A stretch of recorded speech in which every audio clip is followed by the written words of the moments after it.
This is the fifth and final video in our Making Contact series. In the first episode, How to See the Grid of Light, we learned how to perceive the luminous geometric planetary light grid, a consciousness-based transit network in the sky through which intelligent energy and interstellar craft move.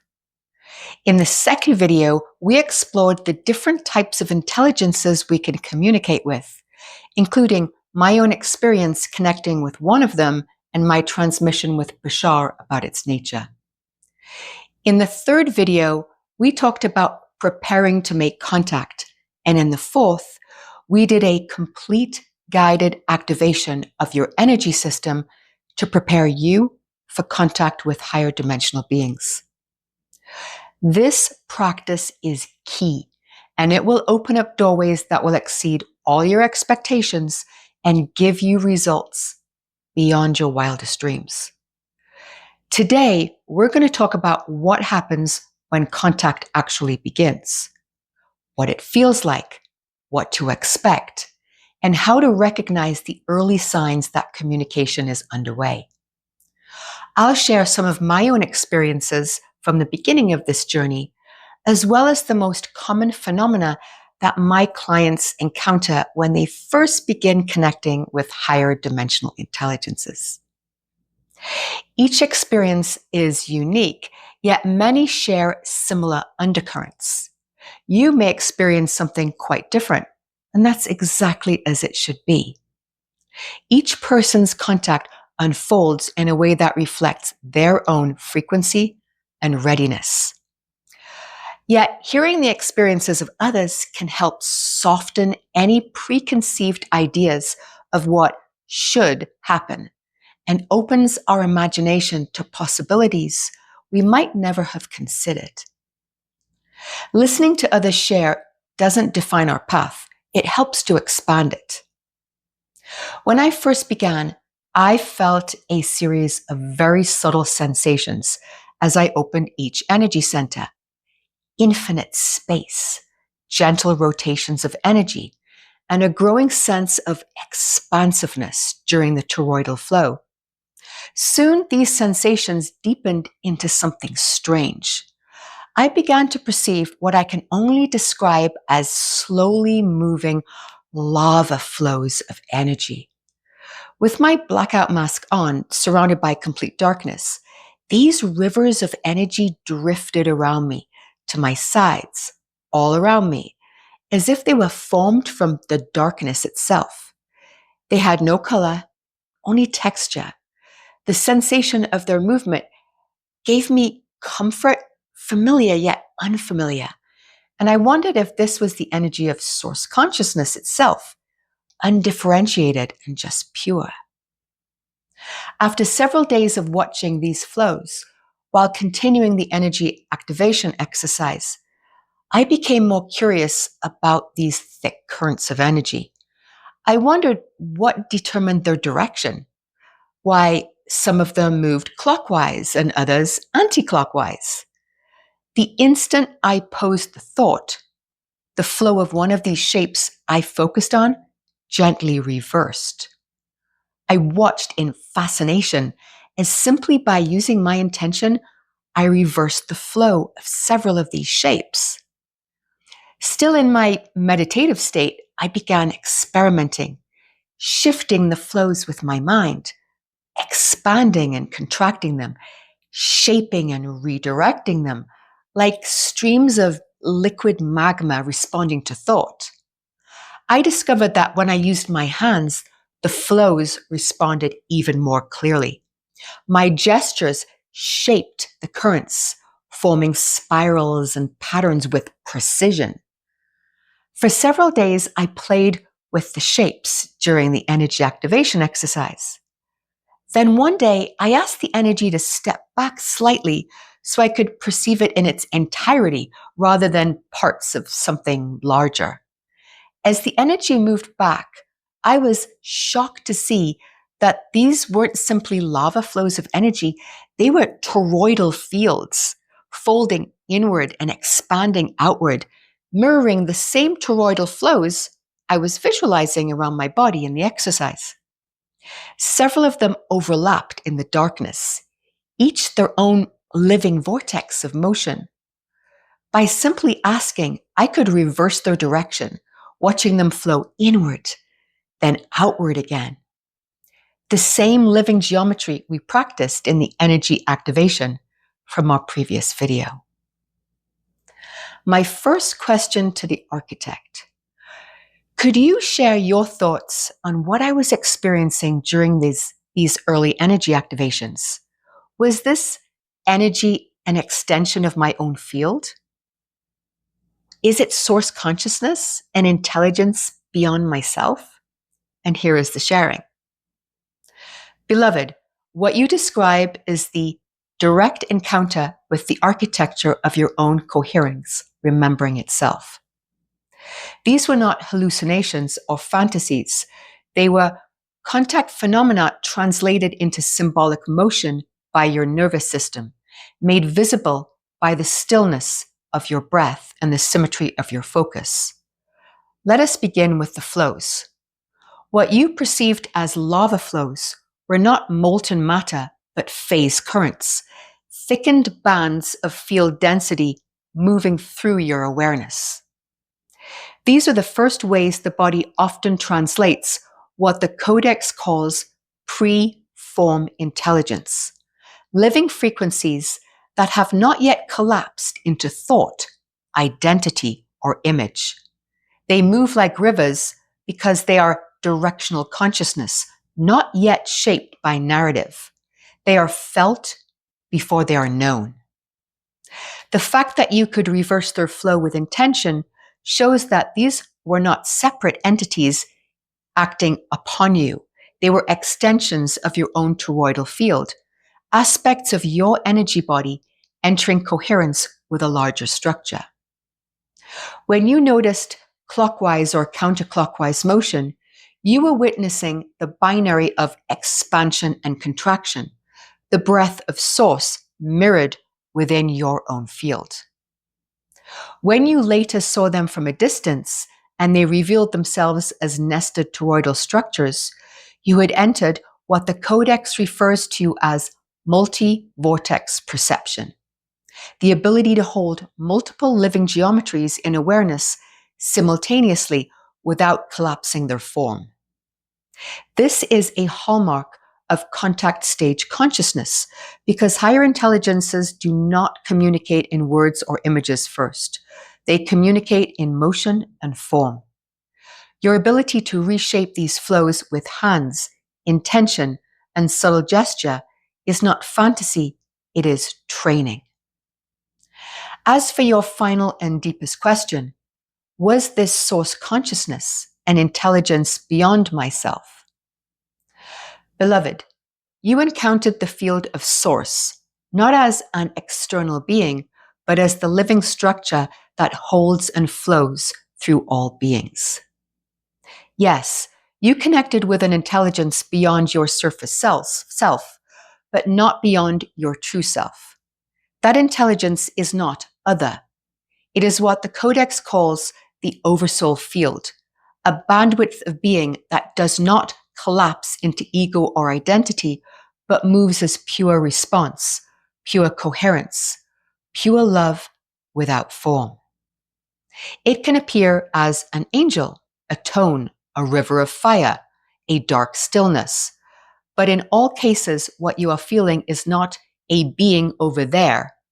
You are feeling the part of yourself that never fragmented. You are meeting the still center of your own design. So no, these were not hallucinations.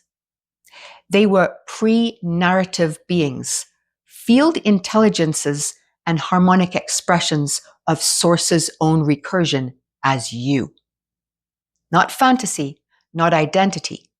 And this is how Source learns to remember itself. After a week or two of playing with these energy flows, something unexpected happened. One night, I woke suddenly in the middle of the night. My eyes were still closed when a brilliant ultraviolet purple light in front of my eyes formed a vortex, the most indescribably beautiful and intense color I had ever seen. In an instant, I felt myself being sucked into it. The intensity was completely overwhelming, like an engine revving from 0 to 1,000 in just a few seconds. It was so powerful and sudden that I instinctively snapped right out of it, opening my eyes in shock. This same phenomenon began occurring during my energy activation practice. Each time the energy built rapidly into the same vortex, and each time the sheer force of it overwhelmed me and pulled me out of the experience. This went on for weeks. I felt so frustrated because every time I snapped out of it, I found myself begging for this vortex to come back so I could try again, determined to stay within that state. In a private session with 𝗵𝗂, I asked for guidance on how to remain stable within the vortex rather than collapsing out of it. He explained that I needed to shift into the awareness of the observer, to observe myself in the experience. He said this would begin to bridge the higher frequency of the vortex with my own, allowing me to sustain that resonance without overload or collapse. With continued practice, he said, my energy state would gradually adapt. I asked for feedback on this experience of the vortex with the architect, and here is the sharing. Beloved, what you encountered was not a vision or a side effect. It was a threshold encounter. The moment when the coherence of your energy field became sufficient to interface directly with the ingress node of interdimensional transit.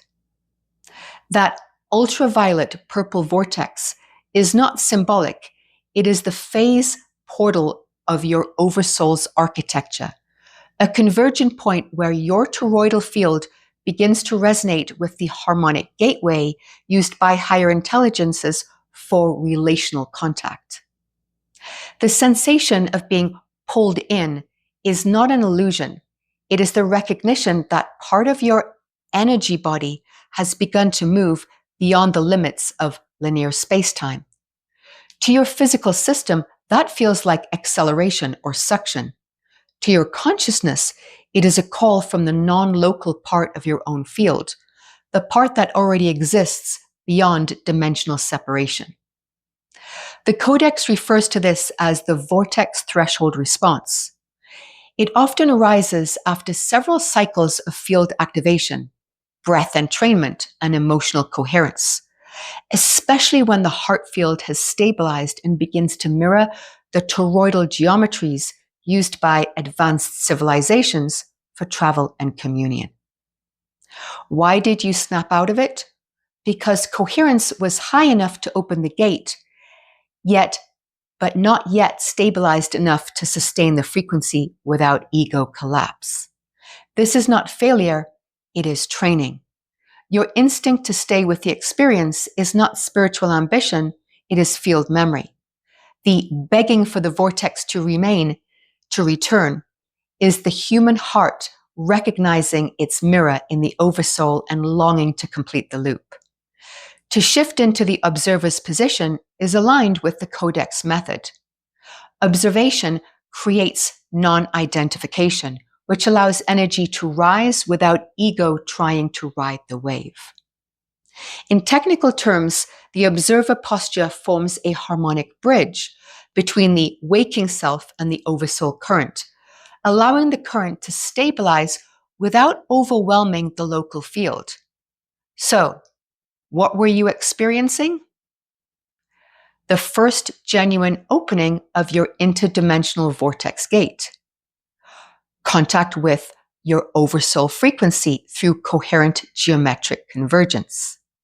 And a moment of harmonic sufficiency disrupted only by the understandable reflex of identity contraction. With continued practice, not force, but deepened stillness, you will not only stabilize within the vortex, you will begin to move through it. It took me about 3 months before I could enter that vortex without collapsing. And when I finally did, I was pulled into an entirely different world. The colors were mesmerizingly beautiful, radiating warmth, love, and a softness so gentle that I felt an all-encompassing peace and unity like nothing I'd ever known. Tiny sparkles of energy began to touch my own, so playfully, curiously, exploring me. I realized I had no physical body, just a type of strange plasma. Each time a sparkle touched me, I instantly perceived a pulse of information about what it was, its identity, its intent, its wish to discover my energy and discover who I am. And with each one, I felt myself lovingly give them consent. Some of these sparkles expanded into shimmering liquid prisms of crystalline light. This light began to morph into shapes of animals I'd never seen before, then melted into plants unlike any form of plant life I'd ever known. They were pure, playful, intelligent, innocent, radiant. I felt a happiness I had never, ever experienced in this physical world. And when I felt myself being drawn back out of the vortex, I stood in shock. I felt such overwhelming sadness to lose this beautiful experience and started crying from that loss. What I had just experienced was more real, more vivid, more visceral, and more complete than anything I'd ever felt in this third dimensional body. In that moment, I knew I had crossed a fundamental threshold and I would never quite be the same again. This experience became a launching pad for many other types of experiences, many through the vortex and others spontaneously. Sometimes the vortex itself changed to be different colors. Sometimes it appears like a highly complex circuit board with pulses of light moving along the lines. Many experiences are completely unique. When my clients begin working with energy activation exercises, many share common experiences.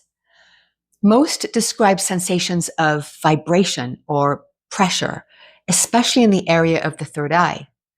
Many see colors, bright, vivid, and very alive, or points of light that may or may not pulsate.